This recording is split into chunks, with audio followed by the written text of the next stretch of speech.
Continuando nuestras telecapacitaciones de la Unidad de Telesalud del Instituto Nacional de Salud del Niño, les damos la bienvenida. El día de hoy les presentamos al doctor Óscar Teófilo Chacón Antezana, psiquiatra en pediatría, con más de 30 años de experiencia en nuestra institución y que actualmente se desempeña como jefe de servicio del servicio de psiquiatría. Él expondrá un tema muy interesante y propicio, sobre todo en este contexto actual. Él hablará salud mental en niños y adolescentes, patologías más frecuentes. Con ustedes, el doctor Óscar Chacón Antezana. Puede empezar, doctor. Gracias, señora Melba. Muy amable usted. Voy a tratar de hacer una especie de introducción a la patología infanto-juvenil, es la que se atiende en el Hospital del Niño. Voy a tratar de hacer una exposición principalmente dirigida a padres, ¿no? Voy a tratar de hacerlo lo más claro posible. Y voy a hablar básicamente de mi experiencia de estos, como dice la señora Melba, más de 30 años, que me hace parecer que soy viejo, pero no soy tanto. Entonces, voy a referir básicamente de mi experiencia del trabajo práctico en el Hospital del Niño, donde comencé a trabajar en el 90, ¿no? Y ese es básicamente, voy a hacer el enfoque y voy a dejar la mayor parte del tiempo posible para que ustedes puedan preguntar, porque digamos, solo en el diálogo, en la conversación, que es posible aclarar, digamos, aún las experiencias. En primer lugar, digamos, a lo largo de estos años, en el Hospital del Niño, podemos dividir, digamos, los pacientes que llegan. Nosotros hemos llegado a atender, me parece, cerca de 1000 pacientes al año en el mejor momento, inclusive a veces 1500, es decir, más o menos 30 pacientes. Más o menos 30 pacientes diarios. Hay una interferencia, ya pasó. 30 pacientes diarios en el Hospital del Niño. Durante años hemos tenido un grupo de psiquiatras que hemos tenido los mismos criterios. Si éramos de la misma universidad, teníamos los mismos criterios y establecimos criterios comunes, digamos. Y lo importante es que en general nosotros podemos decir que dividimos la patología mental más frecuente por casi 20% cada una, para tratar de simplificar.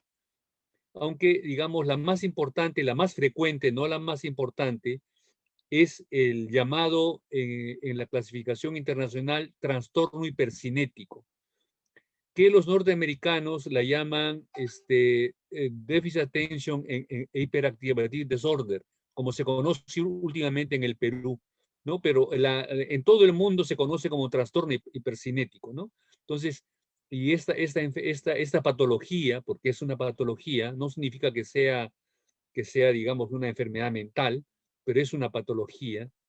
Y luego es la más frecuente, y luego le siguen los llamados trastornos de las emociones en niños, depresión, ansiedad, ¿no?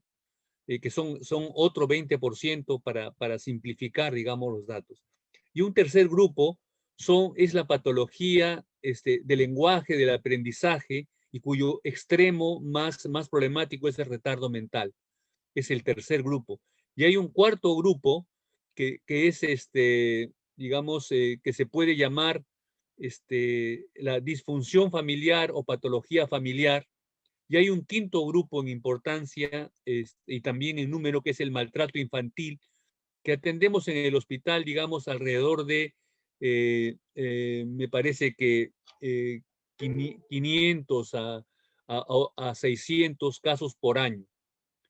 Entonces, esa es un poco de lo que voy a intentar hablarles en este tiempo, y enfocando primero el diagnóstico, luego el tratamiento, ¿no?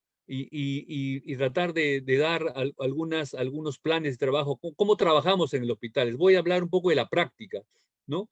Con los años he aprendido que los libros son muy buenos y las revistas también, pero hay que adaptarlas a la realidad nacional, ¿no? A lo que se ve.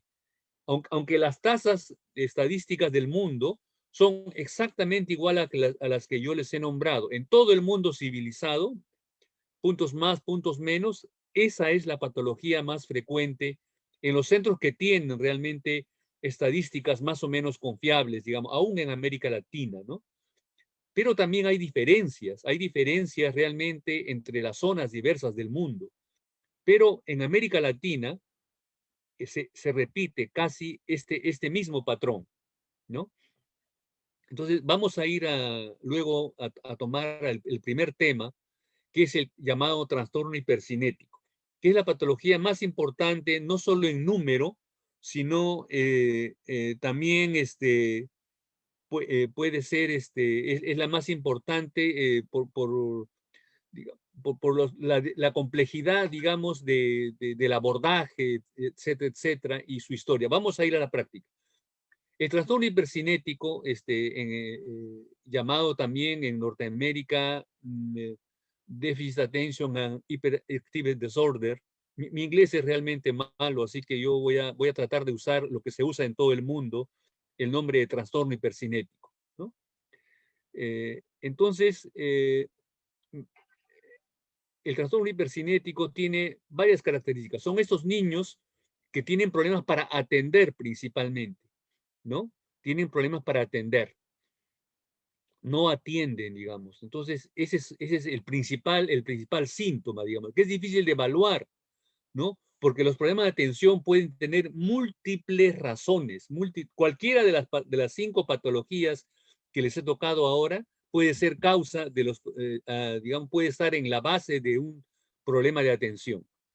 Pero el déficit de atención es el síntoma principal de este trastorno. El segundo tema es la hiperactividad. También es complejo y difícil de definir porque esto, por ejemplo, y les digo por qué lo difícil de estos dos síntomas, porque las diferencias, por ejemplo, entre los ingleses y los norteamericanos es una diferencia abismal. Es decir, los norteamericanos hacen un diagnóstico 5 o 4 a 5 veces, digamos, más que los ingleses, ¿no? Entonces, para que vean que aún en el mundo desarrollado también se cuecen habas, ¿no? No solo en el Perú. Entonces, y luego aparte otro síntoma fundamental que hace diagnóstico es, digamos, tal vez podríamos hablar de la agresividad que se da en estos niños, ¿no? Entonces, este es más o menos el resumen del diagnóstico. Y luego, quisiera un poco decirles cuáles son las probables causas etiológicas, digamos, de esta patología, ¿no? En realidad, no se conoce exactamente la causa de esta patología porque no se ha encontrado, digamos, como se llama en medicina, pruebas duras, pruebas fuertes que digan esta es la causa, ¿no? O sea, la etiología o sea, las causas de este trastorno hipercinético es muy general. Tiene que ver con la herencia, por ejemplo, ¿no? Es decir, se ve de que hay familias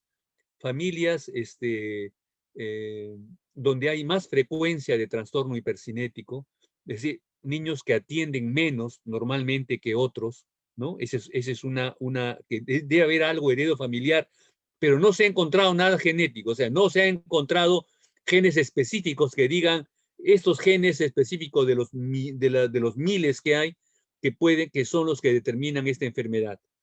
Luego, otro elemento que sí está más o menos probado es que la patología del embarazo y el parto que produce disminución de la oxigenación cerebral durante el embarazo y el parto aumenta el riesgo y la posibilidad de que quienes han sufrido problemas del embarazo y el parto con hipoxia cerebral, ya sea en el parto, desde trabajo prolongado hasta una serie digamos, problemas del embarazo y el parto, es que, digamos, pueden hacer este trastorno hipercinético. Una primera conclusión, un poco para apurarnos, es que si controláramos, si todos los partos del país estuvieran controlados, los embarazos, y fueran partos en instituciones y por equipos multidisciplinarios de salud, disminuiríamos mucho el trastorno hipercinético, porque disminuiríamos el principal factor hasta ahora conocido que estaría produciendo el trastorno hipercinético, ¿no? Entonces, el déficit de atención podría disminuirse bastante con esta intervención de carácter preventivo. ¿Qué más está asociado, digamos, al trastorno hipercinético? Una cosa que hay que diferenciar en el diagnóstico es que cuando hay, por ejemplo, patología familiar, o los niños están tristes o deprimidos, o cuando hay trastornos del aprendizaje, o cuando hay retardo mental, inclusive cuando hay autismo, el autismo lo veremos al final, digamos, porque es una patología importante junto con el maltrato infantil, a pesar de que no son tantos los casos, ¿no? Entonces, comparados, me refiero los casos de autismo y maltrato infantil, comparados con el trastorno hipercinético, por ejemplo, ¿no? Que en todo el mundo es alrededor del 25% de la consulta mínima de hospitales como el nuestro en Lima, tienen esta patología. Más o menos, hay que va desde el 20 a veces hasta el 40, inclusive menos, ¿no? Pero es de todas maneras, supongamos que sea 20%, que es la tasa más, menos cantidad, igual es importante, ¿no? Entonces, decía que los niños con patología familiar, con disfunción familiar, o con trastorno de aprendizaje, o con niveles de retraso, expresan, digamos, déficit de atención, ¿no es cierto? Y expresan hiperactividad y expresan agresividad. Entonces, hay que tener cuidado. Yo le digo siempre a los padres que hay que tener cuidado en el diagnóstico. La evaluación de trastorno hipercinético es multidisciplinario y a lo largo de observación genérica. Los viejos psiquiatras con los que yo me formé, no solo en el Perú, sino había un consenso que había que observar a los niños a lo largo, digamos, de un periodo prudencial, qué sé yo, 3 meses, 6 meses o un año, y además ver al paciente unas de 4, 6 u 8 veces, ¿no? Es decir, como regla genérica.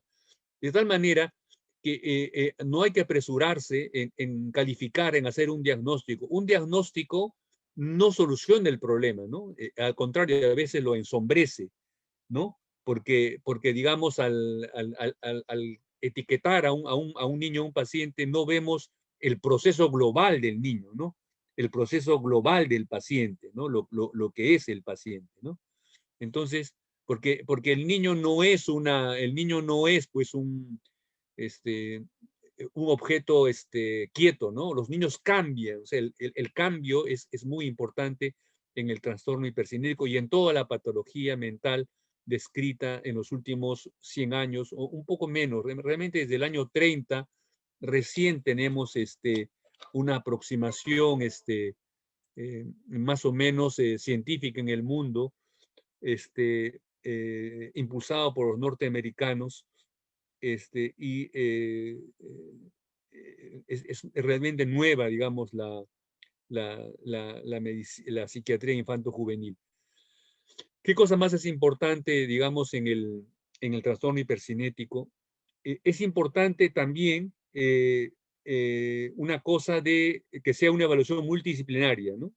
Y hay que usar medicamentos cuando sea estrictamente necesario. Y si hay que usar medicamentos, tenemos que de todas maneras un estudio del cardiológico del paciente, que lo ve el cardiólogo, que lo evalúe que está normal, que lo ve el neurólogo, inclusive que se le tome electroencefalograma. Basta con esos exámenes. Con un electroencefalograma y un electrocardiograma se puede iniciar ya la medicación en los niños, y hay que hacer la evaluación de la medicación tanto por el psiquiatra como por el psicólogo de manera, digamos, regular y periódica, ¿no? Hay que evaluar al mismo paciente, el mismo grupo de psicólogos o de psiquiatras deben evaluar al paciente cada, pues, 3 meses, ¿no? Máximo, ¿no? En general, a primera etapa se los evalúa cada mes. Acá hay un problema realmente digamos, de la escasez de psiquiatras de niños, ¿no? No sé cuántos hay ahora, pero yo recuerdo que en una época en la sociedad de psiquiatría de infanto juvenil éramos 30 máximo, ¿no? Y todos trabajábamos en el Estado, felizmente, ¿no? casi no habían de los 30 que éramos, habían 1 o 2 que trabajaban solo en la práctica privada. Ahora ha aumentado, digamos, el número de psiquiatras infantiles, que me parece que somos 100 o 150 o algo más, o 200, me parece. Entonces, ya hay por lo menos un entrenamiento de psiquiatras infantiles. Ahora, la psiquiatría infantil no necesariamente tiene que tener la última palabra, pero el trastorno hipercinético es una patología psiquiátrica según la clasificación internacional de enfermedades en todo el mundo.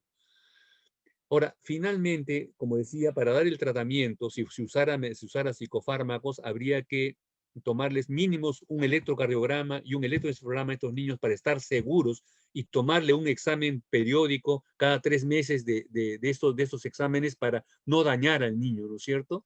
La vieja medicina hipocrática decía que la primera tarea del médico es no hacer daño, ¿no es cierto? Entonces, lo primero que los médicos deben saber, y también las familias, que no hay que hacer daño, porque nosotros recibimos acá normalmente pacientes enviados por las profesoras o a otros profesionales de la salud diciendo que ese niño es imparable, que tienen que medicarlo, inclusive nos dicen qué medicamento tenemos que darle, ¿no es cierto? Entonces eso sí es dañino, ¿no? No hay que hacer daño. Por supuesto que hay que usar medicamentos, pero hay que usar medicamentos, por ejemplo, en el caso del trastorno hipercinético, el propio laboratorio dice que el medicamento hay que usarlo en niños mayores de 6 años, pero 6 años en medicina es 6 años, 11 meses, 29 días, 23 horas, ¿no es cierto? Entonces hay que darle en realidad a los 7 años, ¿no es cierto? Pero por supuesto que se puede dar antes, ¿no? Digamos, con mayores cuidados, digamos, pero hay que intervenir de manera lo más conservadora posible, porque, por ejemplo, en el Hospital del Niño durante décadas no hemos tenido medicamentos, porque el metilfenidato estaba proscrito en el país desde la época de Velasco Alborada, me parece, porque lo incluyeron dentro de los medicamentos que eran sujetos a control de drogas, ¿no? No hemos tenido, entonces comenzamos a usar otros medicamentos y a buscar cómo nos adaptábamos, digamos, porque por supuesto que había familias que insistían y lo que tenían que hacer era comprar el medicamento fuera del país, porque en el Perú no se vendía. De tal manera que tampoco se trata de que la medicina salve todo, ¿no? Entonces, eso principalmente sobre el trastorno hipercinético. Si hay algo que me olvido, es decir, diagnóstico, causas, tratamiento, ¿no? Enfoque, sería esta la primera, una aproximación. Señora Melba, no sé si hablo de los 5 puntos y luego al final, que me parece lo más importante, son las preguntas. Doctor, al final tiene 10 minutos para contestar preguntas. Ya, o sea que le puedes poner hasta la 1:50. Sí, doctor, puede continuar. Ya. Entonces, vamos a pasar al segundo grupo de patología mental más frecuente en el Hospital del Niño. Yo siempre digo, bromeando, nosotros atendemos la mitad de la patología infanto-juvenil mínimo de Lima, de niños y adolescentes en el estado. Es decir, nosotros solo del Hospital del Niño atendemos la mitad de todos los pacientes de Lima con patología mental.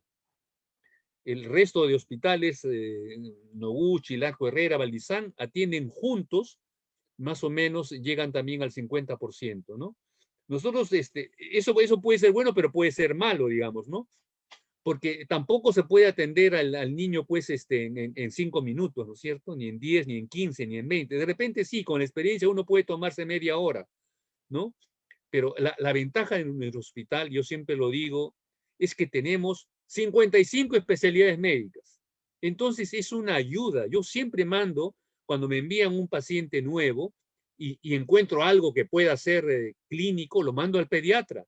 Entonces el pediatra lo evalúa, lo mando al neurólogo, al genetista, lo mando a psicología, lo mando a endocrinología, de tal manera que el enfoque del trastorno hipercinético y de toda la patología de niños es principalmente multidisciplinaria, intradisciplinaria y transdisciplinaria. Yo no entiendo bien el castellano, pero estas palabras lo que quieren decir es que tienen que verlo varios médicos de diversas especialidades, ¿no? Y eso ayuda al paciente.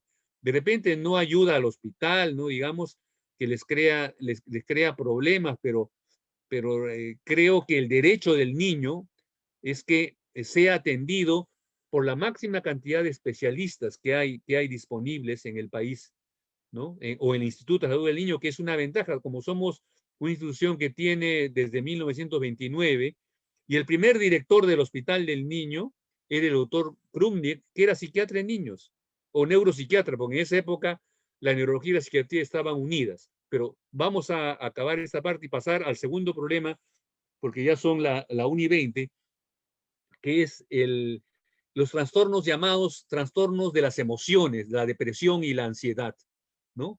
Entonces, voy a tratar de hablar de lo genérico, digamos, ¿no? Lo que hace el diagnóstico de trastornos de ansiedad y de depresión es que los síntomas de depresión y de ansiedad, la depresión, por ejemplo, tristeza, falta de ánimo, dificultades para dormir, la de ansiedad, digamos, nerviosismo, etcétera, etcétera, sean, digamos, en un tiempo, hayan tenido un tiempo, digamos, ¿no? Porque los niños reaccionan con estos síntomas por diversos problemas, ¿no?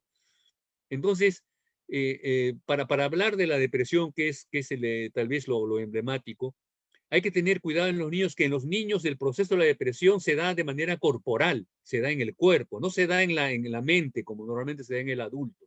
Entonces los niños se expresan con el cuerpo, y el psiquiatra de niños tiene que aprender a leer en el cuerpo al niño, ¿no? Porque en el diálogo, digamos, no, y aún la interpretación de la madre, no, digamos, es una interpretación, ¿no es cierto? La realidad la manda el niño, de todas maneras, ¿no? Entonces, eh, eh, eso me parece importante. Yo acabo de ver un chat donde dice que no se ven las diapositivas. No las he puesto porque las diapositivas me distraen y distraen también al público, creo, ¿no? Yo no estoy contra la modernidad, ¿no? Creo que la modernidad es muy importante. Pero, por ejemplo, el trato directo entre el médico y el paciente es mucho más importante que todo, digamos. Y la experiencia del psiquiatra, y que sea una buena persona también, ¿no? Porque no basta tener clara la mente, hay que tener claro el corazón también. Como decía la señora Melba, que es mucho más creyente en lo espiritual que yo. Bueno, entonces, en la depresión hay que tener en cuenta que en el niño se expresa la depresión en el cuerpo. Es decir, los niños tienen dolores abdominales, dolores de cabeza, dejan de comer, les sale sarpullido en el cuerpo, etcétera, etcétera, etcétera, ¿no? Digamos, se expresan en el cuerpo la depresión. Y en el niño normalmente la depresión tiene que ver con la familia. Ahora, también hay un elemento genético familiar con la que uno nace, y evidentemente eso es un factor de riesgo para la depresión. Pero acá, digamos, yo siempre he bromeado hace años, ¿no? Digamos, que en realidad la psiquiatría de niños y adolescentes es psiquiatría de familia. Si uno no ve la familia, no ve la realidad. Y no solo eso, hay que ver la sociedad de donde se viene, ¿no? La psiquiatría es de las especialidades médicas menos médicas en un sentido, ¿no? Es decir, es la que más se ha alejado de la pediatría, lo cual es un error, digamos, ¿no? Aún en Alemania y en Francia, la especialidad es neuropsiquiatría. O sea, los médicos hacen neurología y psiquiatría y pediatría juntos, ¿no? En una especialidad, y esto viene desde siglos, ¿no? Desde el siglo XIX, ya, por ejemplo, en Francia existía la neuropsiquiatría. Y a mí me parece que era un acierto, ¿no? Porque en psiquiatría infanto-juvenil hay que saber pediatría y neurología, si no, uno va a hacer daño, ¿no es cierto? Entonces, bueno, yo he tenido que aprender a la apurada, ¿no? Pero de todas maneras, creo que un hospital como el Niño tiene esa ventaja de tener 55 especialidades médicas. Y no estoy haciendo propaganda porque yo me estoy jubilando, o sea que no tengo ningún interés en hacer propaganda. Creo que es un derecho de la población a ser atendida en un hospital como el nuestro, pero eso no significa que sea lo único. Creo que hay que usar las redes de salud mental como los centros de salud mental comunitaria y establecer una comunicación entre el hospital, nuestro hospital y estas redes. Pero volviendo al tema de la depresión, hay que ver este tema, y acá sí es mucho, antes que me olvide, en el trastorno hipercinético, el informe psicológico es importante, ¿no? porque ahora hay estudios ya internacionales que dicen qué pruebas psicológicas hay que aplicar y cómo hay que interpretarlas y cómo hay que adaptarlas a la realidad de cada país. Igual en los trastornos en la depresión, para simplificar, porque lo importante en la depresión, sobre todo en adolescentes, es que hay escalas médicas que aplican los psicólogos y a escalas psicológicas que permiten evaluar el riesgo de la depresión del adolescente. Entonces, estas escalas deberían ser usadas por todos los pediatras, por todos los psiquiatras y todos los psicólogos. Es decir, porque si hay síntomas, hay que descartar la gravedad del síntoma, que es un elemento diagnóstico importante, digamos, ¿no?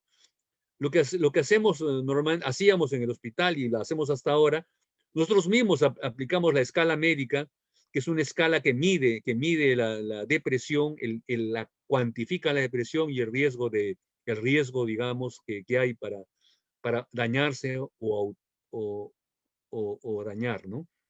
Entonces, y tal vez lo importante en la depresión hay que ver, digamos, el tema del intento de suicidio, ¿no? Y el suicidio.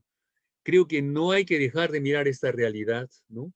Porque el gran problema de la depresión es que hay un grupo de adolescentes, sobre todo niños también. Nosotros hemos visto niños con intento de suicidio 8 o 9 años en el hospital, en esos 30 años que yo trabajo acá.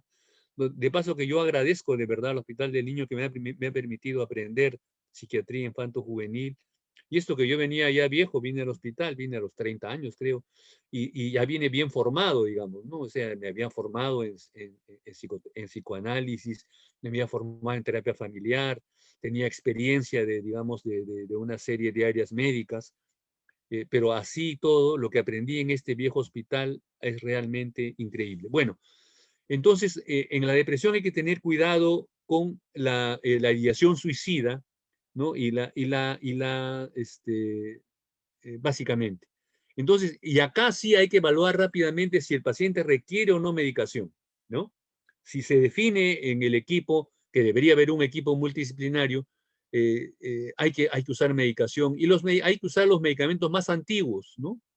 Porque los medicamentos más antiguos son los más seguros, no son los más caros, ¿no? Pero son los más seguros para el paciente.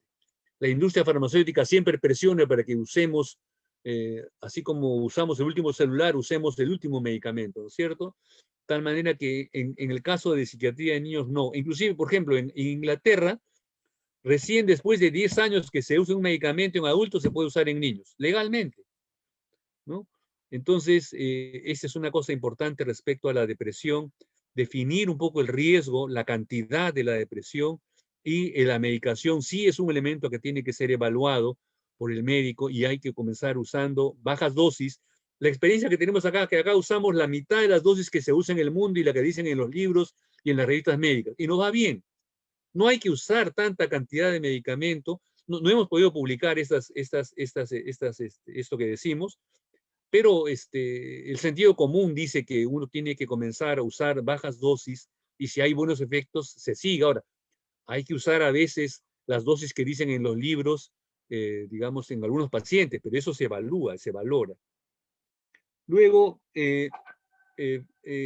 eso tal vez, y sobre la ansiedad también, hay que definir bien el grado de ansiedad, la cantidad para medicar, porque esos niños sufren realmente, ¿no? Entonces, ahora hay medicamentos muy efectivos. Hay uno que tiene como 70 años en el mercado y que es el más efectivo del mundo, es barato, conocido y que tiene muy, muy bien efecto sobre la ansiedad.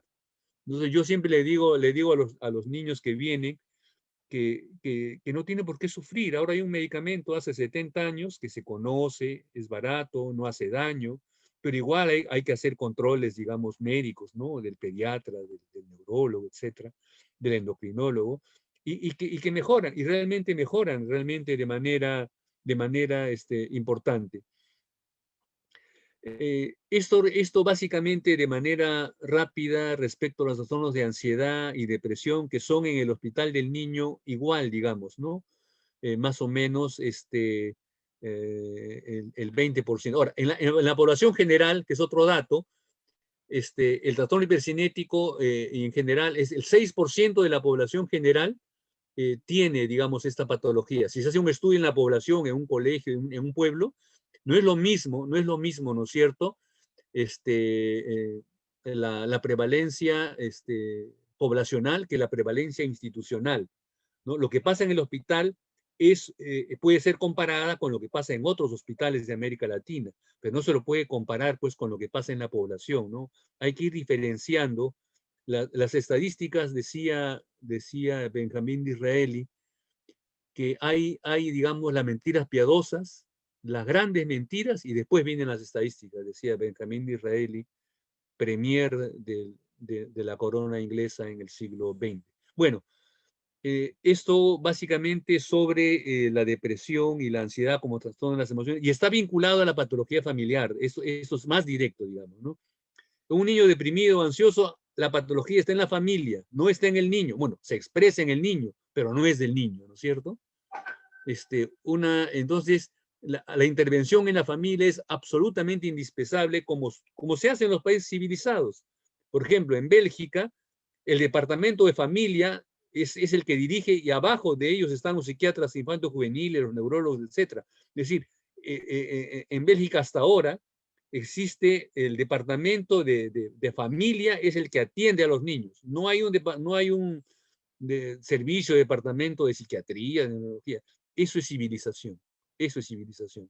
Bueno, eso respecto a trastornos de la depresión y ansiedad. Había una persona que he visto bastantes preguntas en el chat, pero vamos a esperar, por favor, al final para que la señora Mela me ayude para responder y que pueda ordenar las preguntas, porque en 10 minutos no es posible responder pues 50 preguntas, ¿no? O 99, como parece que hay. Bueno, Bien, doctor. entonces, luego, después del trastorno de las emociones, viene un tercer problema, que es el problema del aprendizaje, del lenguaje y el problema del retraso mental diverso. Acá lo primero que voy a decir es que el niño lo que tiene que hacer, un niño con problema del aprendizaje y el lenguaje, es ir a medicina física y rehabilitación. Eso es lo central, ¿no? Porque no importa, pues, si el niño tiene hay como 50 posibilidades diagnósticas en el lenguaje, en el aprendizaje, etcétera, etcétera, pero eso no tiene una importancia para el niño, tendría que pasar para el médico, para el hospital que quiere poner numeritos, pero deben recibir apoyo de psicopedagogía, de terapia pedagógica, también psicológica y de rehabilitación. Porque si no, realmente nos quedamos en el diagnóstico, ¿no es cierto? Eso es la primera cosa que yo quiero decir con los trastornos del lenguaje y el aprendizaje.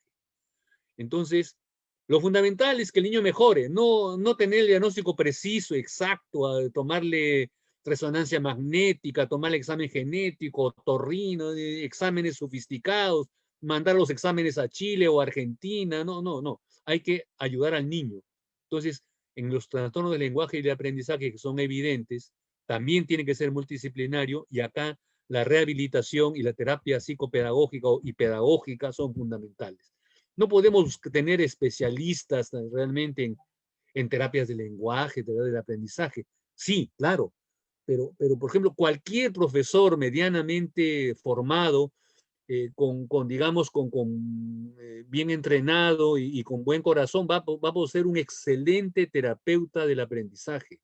Desgraciadamente, nuestra educación es realmente del siglo XIX, pero no importa, ¿no? Creo que, resumiendo, los trastornos del lenguaje y el aprendizaje tiene que ser pedagógico, psicopedagógico y de medicina física y rehabilitación.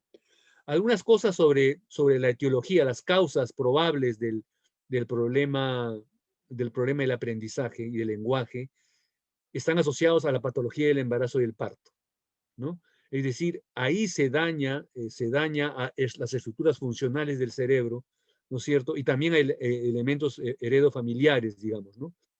No se olviden que Albert Einstein, que es tal vez uno de los grandes sabios de la humanidad, creían que era estúpido porque no hablaba bien hasta los 3 o 4 años. Así que hay que tener cuidado, ¿no? Hay que tener cuidado con las calificaciones que uno hace de los niños. De tal manera que acá hay que ir, digamos, hacia las terapias, digo, insisto, psicopedagógica, pedagógica, de medicina física y rehabilitación, y hay especialidades, por supuesto, ya en el tiempo moderno. No sé si en el Perú existan, pero eso es lo que podría decir sobre esto. Ya, y insisto, ¿no? esas patologías están ligadas a la patología del embarazo y el parto. Ya tenemos el trastorno hipercinético, tenemos el problema del aprendizaje, el lenguaje y el retraso mental, que están ligados a el embarazo y parto patológico.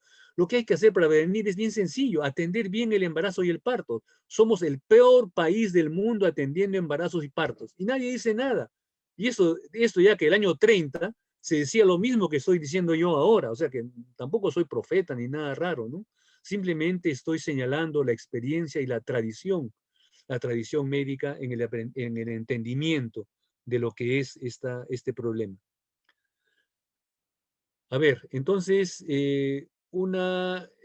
cerramos esta parte y vamos a ir al retardo mental porque es retraso mental porque es lo más grave, digamos, lo que más afecta a los niños. Y acá, digamos, es indispensable, por supuesto, igual la evaluación neurológica, de rehabilitación, del psicólogo, del psiquiatra, del seguimiento, etcétera, etcétera. Pero además hay que tratar de encontrar, digamos, no hacer calificaciones de inmediato, digamos, ¿no? Decir que un niño tiene un retraso mental daña a la familia, daña al niño. Sí es cierto, hay que decirlo, pero más adelante. Lo importante es que se recupere. Si es evidente, por ejemplo, que ha tenido un trabajo de parto prolongado mayor de 20 horas, por más de 24 horas, es evidente que ahí se ha dañado. O sea, hay que quitarle la culpa a la familia, ¿no es cierto? Y que sepa cuál es el origen. A propósito de esto, por ejemplo, en Alemania, que es un país más o menos civilizado, han comenzado a hacer juicios a los ginecobstetras por las cesáreas, porque se comenzó a asociar la cesárea con retardo mental y retraso de lenguaje y de aprendizaje, y ganaron los juicios los padres, y se comenzó a disminuir el número de cesáreas. Yo no digo que las cesáreas produzcan retraso mental o aprendizaje, pero están asociados estadísticamente. Entonces, es una especialidad médica que tiene que definir bien los procedimientos de la cesárea, ¿no? Y en Alemania se disminuyeron al 25% el número de cesáreas después de los juicios y las indemnizaciones que tuvieron que pagar los médicos. Bueno, luego entonces lo del retraso mental es que hay que acompañar, digamos, e incidir en la terapia pedagógica, en la terapia psicopedagógica de rehabilitación y un buen profesor. Desgraciadamente el país no tiene realmente una educación civilizada, pero es posible encontrar, digamos, colegios pequeños, digamos, porque no se requiere grandes cosas para rehabilitar a un niño con retraso mental, ¿no es cierto? Luego de esto, pasemos a tal vez el autismo, que es un problema serio, no porque sea muy frecuente, en realidad el autismo es, a ver, menos del 1% de la población, ¿no? Aunque ha comenzado a aumentar en los últimos 50 años, y en el propio Hospital del Niño hemos visto que ha habido un aumento del diagnóstico de autismo, ¿no?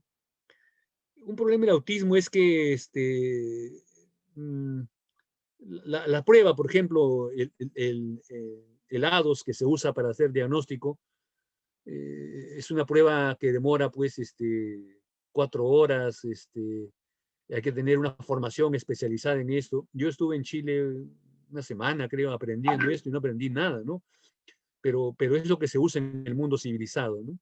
Y por supuesto que en el Estado tenemos deficiencias, pero por ejemplo, acá es el diagnóstico hay que precisarlo bien porque pueden ser, y tiene que evaluarlo el genetista, el otorrino. A veces vienen pacientes con diagnóstico de autismo cuando en realidad solo es sordo, tiene una sordera neurosensorial, nada más, pero uno se da cuenta en la mirada del niño, por ejemplo, ¿no? Entonces, acá en el autismo lo que hay que hacer es, en primer lugar, el diagnóstico es multidisciplinario, tiene que verla y no darle el diagnóstico en la primera vez. He visto bastantes autistas en las últimas décadas. Entonces, los padres vienen de haber consultado con 50 médicos en Lima y psicólogos y curanderos y místicos, etcétera. Entonces vienen y en la primera consulta me piden que yo les diga el diagnóstico. Le digo, mire, señora, yo soy un humilde médico psiquiatra, no soy brujo ni mago. No puedo hacer diagnóstico en una sola vez. Lo que le puedo decir son las posibilidades y los estudios que hay que hacer para definir si es o no autismo, ¿no? Entonces, hay que tener cuidado, hay que tener respeto por estos niños, ¿no? Es decir, la calificación nos hace sentir superiores, ¿no es cierto? Es decir, yo diagnostico autismo Asperger tipo 3 de la escuela de Finlandia, eso me da poder. Pero no, pues el niño, es un ser humano igual que nosotros, y hay que tener cuidado, pues, si es autismo, se va a saber con el tiempo, pero lo importante acá también es la rehabilitación, ¿no es cierto? Yo siempre digo a los padres, no importa, hagamos el estudio de genética, de neurología, de endocrino, de cardio, de pediatría, de psicología, de nutrición, etcétera, etcétera, pero el niño lo que requiere es rehabilitación, ¿no? Requiere que le enseñen a usted técnicas para mejorar su máximo potencial y tratarlo como un niño normal, porque es un niño normal, ¿no? Es como la diabetes, digo yo siempre, ¿no? Es decir, no se segrega un diabético, ¿no es cierto?, porque es diabético. De tal manera que eso me parece importante.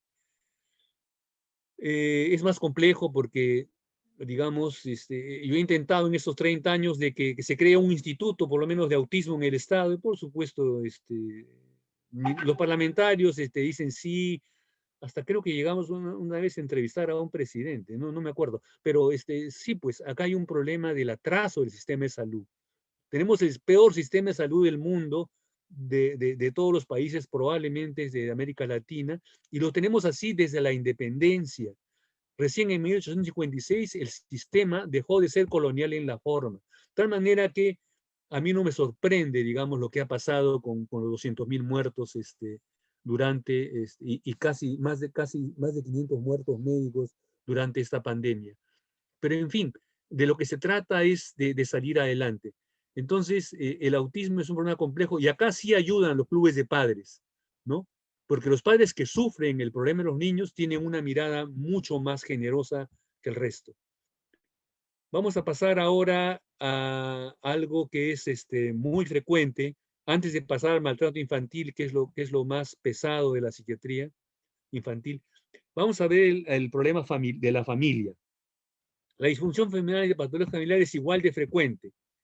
6% de la población familiar y 20% en el hospital del niño mínimo, ¿no? Y la patología familiar lo que requiere es terapia familiar. Ahora, hay problemas insolubles como es la pobreza, la discriminación, el racismo, qué sé yo, pero hay que intentar, digamos, hay que convocar a la familia. Y yo a veces lo que hago cuando veo familias, antes convocaba más familias porque tenía mucho más tiempo, digamos, tenía menos responsabilidades.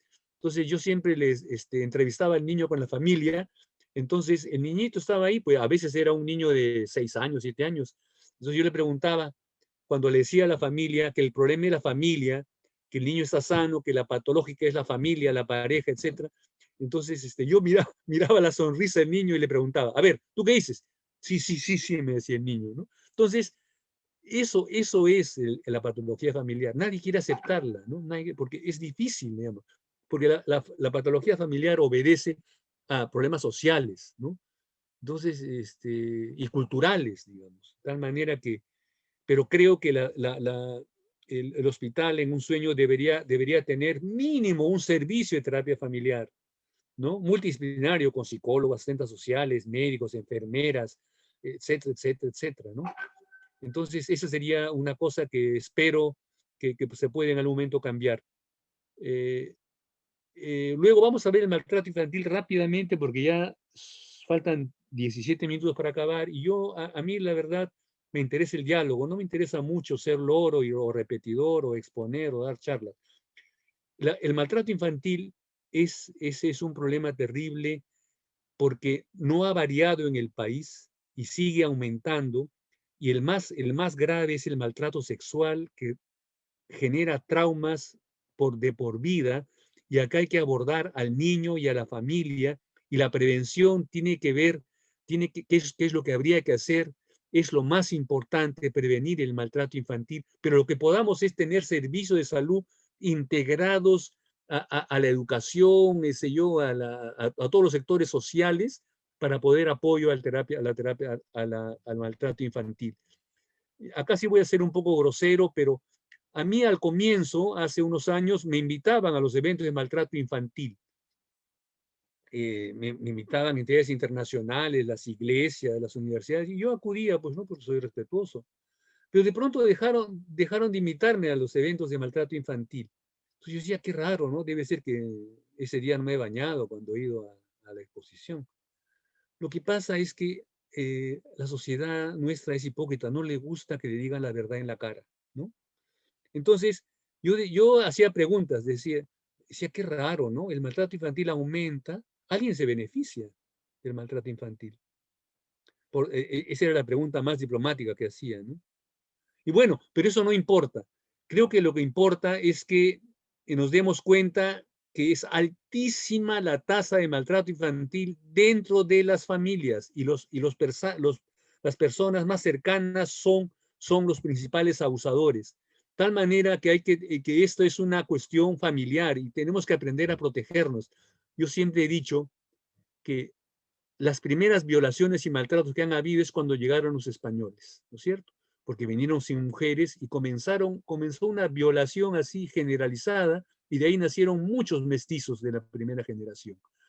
Y creo que esa carga, de alguna manera la seguimos cargando. Pero en fin, es solo una hipótesis mía, que soy un fabulador. Entonces, el tema del maltrato infantil es una cosa muy compleja y que deberíamos poder abordarlo de manera multidisciplinaria. Yo siempre digo, el ente rector del maltrato infantil está desde el 90 en el Ministerio de la Mujer, creo. Pero son burócratas, todos son directores, hay como 10 directores ahí. La verdad es que no sé qué está pasando en el país, pero yo lo que creo es que el maltrato infantil, como decía mi abuela, alguien gana y alguien pierde. En fin, creo que sí, las iglesias en el país hacen algo, ¿eh? No, eso no hay que ser anticlerical. Bueno, eso porque yo quiero que pueda escucharlos en esos 13 minutos que quedan, responder a las preguntas que me parece lo más importante. Disculpen que haya sido a veces malcriado y agresivo, pero yo trato de decir la verdad las veces que puedo. Gracias. Bien, doctor. Pasamos a revisar las preguntas. Primera pregunta. Buenas tardes, doctor. ¿Es importante la calidez en la atención del niño? ¿Voy respondiendo o Sí, usted me vaya dirá? una Ya. por una. Bueno, por supuesto que la calidez en el niño es importante. Lo que pasa es que nos olvidamos cuando éramos niños, ¿no? Es decir, la calidez, es decir, pero hay algo importante en esto que yo siempre digo. Para respetar a alguien o para querer a alguien, tenemos que respetarnos a nosotros mismos y querernos a nosotros mismos. Si uno no se quiere y no se respeta, estamos muertos, ¿no?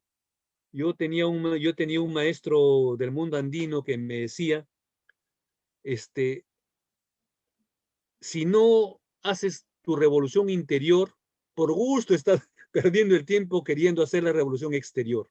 Es decir, tenemos que comenzar primero a tener identidad, a ser lo que somos, ¿no? Y luego tener dignidad y libertad de respeto por nosotros mismos. Y eso va a hacer que tengamos calidez. Eso no se aprende en la universidad, no se aprende en Harvard ni en Hopkins, ¿no es cierto? Yo conozco gente que ha ido a Harvard y a Hopkins, fue estúpida y regresó igual de estúpida, lo único que con título de máster y doctorado. De tal manera que ese no es el tema, ¿no? Bueno, son estúpidos ilustrados, eso sí, con todo respeto, pero ese es el problema. Y yo creo que, yo siempre digo, hay que incorporar a las enfermeras en esto, ¿no? Porque además las mujeres tienen una mayor aptitud, digamos, para la calidez. En mi servicio, por ejemplo, gracias a la vida, tenemos ahora la mayoría de mujeres. Eso siempre hemos estado peleando, luchando, pero es difícil, ¿no? La psiquiatría infantil no da plata para comenzar. Entonces, ese es el problema, ¿no? Entonces, pero ya, yo vine acá sabiendo que no iba a ganar plata, ¿no es cierto? Eso es una elección, un derecho además de la persona. Entonces, creo que por ahí va un poco la cosa de la calidez, que tiene que ver con el ser de la persona. No es decir un título de doctorado en Cambridge y haber escuchado, digamos, conferencias de la Real, del Colegio Real de Psiquiatras de Londres, no ayuda, ¿no? Si no hay un ser humano detrás, estamos perdidos. Bueno, eso es lo que podría decir la calidez. Disculpe que sea largo. Sí, la siguiente, jefa. Bien, doctor, tiene razón, porque nadie da lo que no tiene. Está bien. Segunda pregunta. En pandemia necesita apoyo el niño y la familia. No basta con el niño. ¿Está de acuerdo? Sí, totalmente, claro, por supuesto, pero sí, pues, pero acá, acá es otra cosa. Acá la responsabilidad es de la familia también, ¿ah? Yo siempre cuando me he dado conferencias sobre este tema, mire, un momentito. Los padres le están dando, como tienen que trabajar todo el tiempo, le dan poco tiempo a los hijos, ¿no es cierto? Yo recuerdo haber jugado con mi papá y con mi mamá a hacer teatro, hemos jugado, qué sé yo, ¿no? Teatralizado, hemos estado... a mí me han educado mi papá y mi mamá, ¿no? El colegio, la universidad me ha deseducado, pero en fin. Yo creo que los padres tienen que asumir, digamos, ¿no? El futuro del niño, por lo menos hasta los 5 o 6 años, depende de los padres. Después también. Entonces, ¿y qué se puede hacer? Cosas sencillas, hacerlos dibujar a los niños, conversar con ellos a partir de los dibujos, y así hay miles de técnicas que se usan, ¿no? Eso es lo que yo creo, porque tampoco la familia va a decir, el Estado no me da, el Estado somos todos, ¿no? Así que yo creo que ahí hay que hacer conciencia, digamos. Yo, por ejemplo, yo no soy ningún ejemplo de nada, pero les puedo contar que yo tuve a mi hija, y mi mujer trabajaba en la Católica todos los días de 8 a 8. Entonces yo dejé el consultorio privado, dejé la universidad, porque me aburría además, y por supuesto que mantuve algún tipo de consulta privada y me dediqué a criar a mi hija. Ahí aprendí psiquiatría, ahí aprendí con ella, ¿no? O sea, me enseñó, ¿no? Pero en fin, ese es otro tema. Pasemos a la siguiente. Muy bien. Buenas tardes, doctor. ¿Hay especialistas en TOC? Sí, sí, el trastorno obsesivo compulsivo es un diagnóstico médico y los psiquiatras pueden intervenir, pero debe ser multidisciplinario. También tiene que intervenir el neurólogo, el psicólogo, ¿no? Inclusive a veces el genetista, ¿no? Es una patología compleja, moderna, y tiene que ver con la modernidad. Ha aumentado el trastorno obsesivo compulsivo en las últimas décadas conforme se ha ido modernizando el mundo, ¿no? Bien, doctor. Doctor, muchas veces los especialistas psiquiatras, muchas veces dan tratamiento médico y se olvidan del apoyo psicológico y también es importante. No, por Muchas supuesto, pastillas. seguro, pero el problema está en que también pasa al revés, ¿no es cierto? Yo, por ejemplo, yo siempre digo, a veces en broma y en serio, cuando me reúno con los psiquiatras, digo, yo cuando quise construir mi casa, busqué a un ingeniero y un arquitecto. No busqué a un sociólogo, ni un antropólogo, ni a un físico nuclear, ¿no es cierto? Y la patología mental de niños tiene que ser evaluada por médicos, y también pues, por todo un equipo, digamos. Al revés también, digamos, no hay una descalificación a los psiquiatras, ¿no? Yo una vez, a veces he dado conferencias fuera del país, inclusive acá, pues yo siempre comenzaba diciendo, ¿no? Bueno, primero tengo que demostrarles, como soy psiquiatra, no soy retardado mental, ¿no?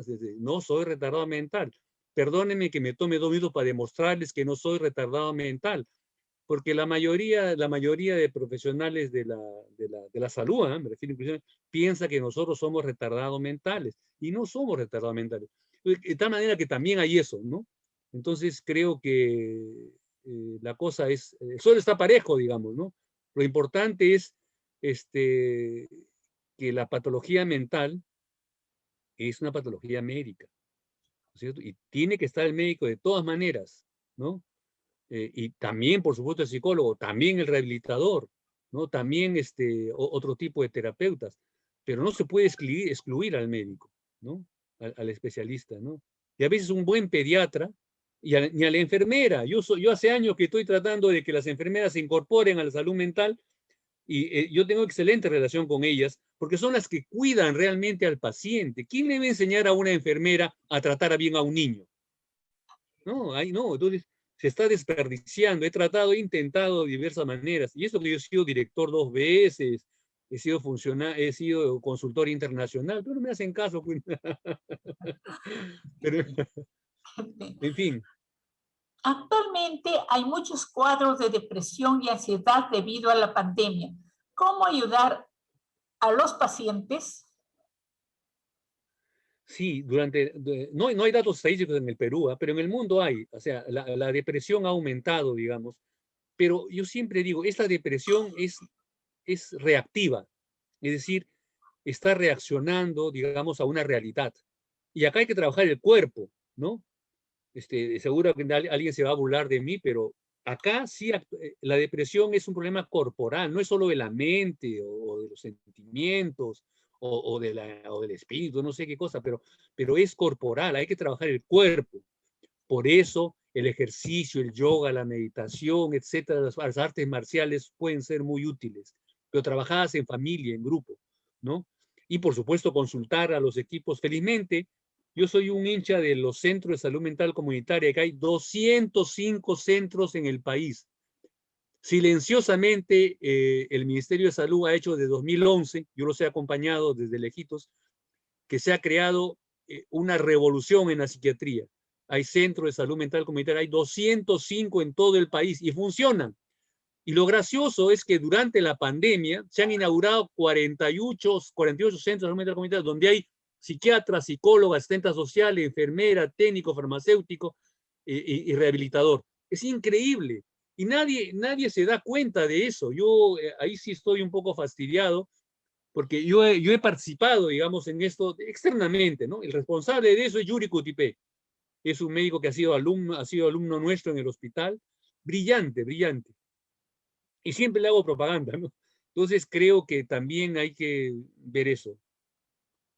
Qué bien, doctor, pero seguramente falta publicitarlos. Están establecidos, pero si la comunidad no los conoce, bueno, Cierto, es cierto. por eso, más publicidad. Bien, doctor, llega otra pregunta. Los niños con bajo déficit de atención generalmente tienen bajo rendimiento escolar. ¿Considera necesaria dar capacitación a los profesores para que descubran los síntomas oportunamente? Miren, para comenzar, eso no es cierto. Los déficits de atención, los hipercinéticos, la mayoría son niños con cociente de inteligencia muy alto y alto. O sea, eso no es cierto. O sea, el trastorno del aprendizaje es una patología aparte. Los niños con déficit de atención e hiperactividad no tienen problemas del aprendizaje ni del lenguaje. Lo que tienen es otra cosa, ¿no? Hay una amiga mía que es psiquiatra que se burlaba y me decía, oye, tú dices eso porque tú has sido hiperactivo de niño, nunca has atendido nada. Digo, sí, es cierto. Pero me daba cuenta que los profesores hablaban sonceras. Entonces yo en mi cabeza creaba juegos y novelas, ¿no? Y por supuesto que no atendía, pues, pero no atendía porque me aburría, ¿no? Entonces, tarado no era, con toda seguridad, como se piensa en general de los niños que no atienden, ¿no?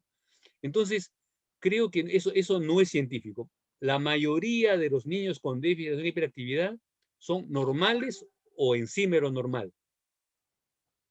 Bien, doctor, tiene razón. Pero si no escuchan el tema de la profesora, bueno, pues ellos están en otra, ¿no? O sea, no es que no sean inteligentes, pero no la escuchan, entonces a la hora de las pruebas, las evaluaciones, no escucharon, pues simplemente estuvieron creando una telenovela. De Sí. allí que pienso que la profesora debe detectar un niño inteligente, ¿por qué no rinde? Es porque está pensando o haciendo otra cosa, o porque se aburrió simplemente. ¿No le parece? Sí, pero la profesora es muy rápida. Dice, no, que lo medique el psiquiatra, dice, que lo medique. Inclusive manda qué medicamento hay que darle. No, no, no. Tampoco, tampoco. Ya. Dice, otra pregunta. En gran porcentaje de los colegios no hay psicólogos, menos psiquiatras. ¿Considera que debe haber estos tipos de profesionales en todos los colegios del Perú? Lo que yo que sí creo y está en la ley, debe haber un médico en cada colegio. Porque los problemas no solamente psicológicos ni psiquiátricos. Cuando yo estaba en el colegio el año de la pera, teníamos un médico en el colegio. Y había habido médico escolar hasta el año 80, me parece. En todos los colegios había un médico. ¿no? Entonces, yo sí no creo en eso. Creo que tiene que haber un médico. Si hay que, como somos pobres, si tuviéramos plata, hay que tener médico, psiquiatra, psicólogo, asistente social, terapeuta familiar, pero no. Más barato es un médico, ¿no? En el sentido, tener un médico puede ser una mejor, y una enfermera, por supuesto, ¿ah? No estoy porque ese es el mínimo del equipo de salud. Si podemos tener psiquiatra, psicólogo, neurólogo, bestial, pero tiene que haber en los colegios un médico y una enfermera, inclusive al comienzo, digamos, podrían hacer turnos pues 3 días por semana. Ideal es que tengan toda la semana, que haya y que haga actividades de prevención, ¿no? La Sí, enfermera y el médico en un colegio, sí, sí, porque, sí. es decir, es porque la atención médica es una parte del problema, ¿no? Entonces, en fin, esa es mi opinión, por supuesto. Lo considero necesario. Otra pregunta. ¿El omega 3 y 6 ayuda con el top, con el, ayuda con el TDAH, perdón? El omega 3 y 6 ayuda con el TDAH. Ya, TDAH, ya. eh, eh, yo acá, como soy medio nacionalista, digo, sí, los médicos norteamericanos tienen la obligación de hacer este diagnóstico en Estados Unidos. Cuando salen de Estados Unidos, dicen trastorno hipercinético. Ya, De tal manera que, ahora pero esta también es una realidad. En los congresos mundiales de psiquiatría, Norteamérica tiene 5.000 miembros y el Perú tiene 2, por decir, ¿no? La realidad. Entonces, pues ellos predominan en el mundo, ¿no? Aunque últimamente ya en el último Congreso Mundial ya había bastantes chinos, lo cual ya es un poco equilibrado. Pero creo que la pregunta específica era sobre te repito. medicación, medicación en TDAH, ¿no? Sí, dice, el omega 3 y Ah, 6 omega ayuda 3, con así. el TDAH. Lo que pasa es que anoté mal acá, no entendía mi letra. Bueno, el omega 3, 6, 9 y 12 son suplementos alimentarios y no sé si podrían ser útiles o no, pero no son un tratamiento. Si es que hay diagnóstico de déficit de atención y hiperactividad, hay muchas alternativas antes de eso. Por ejemplo, disminuir, por ejemplo, el azúcar, disminuir la sal, disminuir las grasas, comer comida natural y no comer comida de fábrica o chatarra, es 10-1, creo, más importante que los omegas 3, 6, 9 y 12, además que están en el huevo, gratis. Entonces, calculo que hay patologías que sí requieren un suplemento, digamos, ¿no? De estos omegas, pero son cosas tan sofisticadas. ¿Quién ha medido los omega 3 en su sangre antes de darle omega 3? No creo que acá hagan mediciones de omegas, ¿no? O quién hace medición de vitaminas acá antes de tomar vitaminas, ¿no? Bueno, Bueno, doctor, por el momento ya no hay más preguntas. Entonces paso a agradecerle. Gracias, doctor, por su participación y por haber transmitido su experiencia de estos 30 años, de estos más de 30 años. Gracias, doctor. Ha sido muy clara la exposición. Le agradecemos y lo invitamos para una próxima oportunidad. Sus gracias, Melba, palabras muchas finales, gracias. por favor, doctor. Sus palabras finales a su público participante.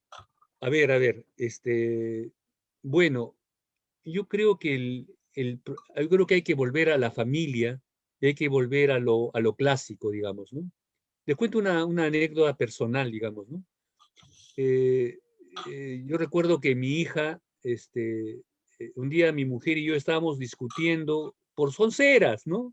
Como uno no discute por sonceras con su mujer, que no tiene ninguna importancia, ¿no? Creo que yo, no me acuerdo, pues yo hablo sonceras siempre, ¿no? Entonces nos estábamos levantando la voz, no peleando, levantando la voz de un tema intrascendente. Y mi hija comenzó a correr por el dormitorio en el que estaba. Comenzó a correr así. Entonces, uy, qué bruto que soy. No estoy pensando en que estoy dañando a mi hija, ¿no? Entonces, ¿por qué tengo que levantar la voz? ¿Por qué tengo que molestarme porque mi mujer diga que use una chompa roja que es más bonita? ¿Qué me importa a mí la chompa? ¿Qué me importa? ¿No? Entonces, eso hay que hacer. O sea, los padres tenemos que tener cuidado con nuestros hijos. ¿no es cierto? Porque son hipersensibles, ¿no es cierto? Entonces, desde ahí lo que hacía era, si no podía seguir dañando, por levantar la voz por una soncera, ¿no?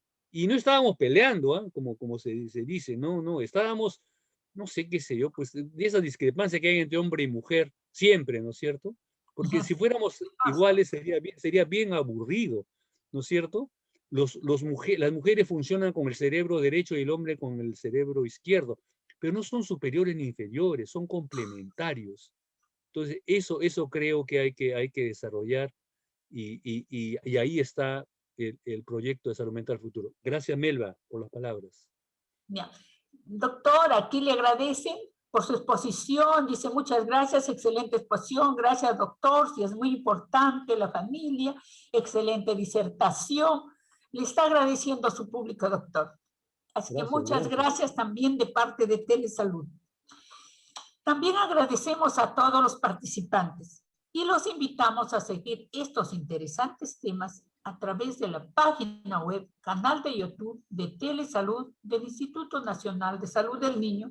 Muy buenas tardes a todos. Los invitamos a una nueva telecapacitación, que es a la 1, lunes, miércoles y viernes. Gracias, doctor Chacón, nuevamente. Muy buenas tardes a todos. Gracias a usted, Melba. Gracias.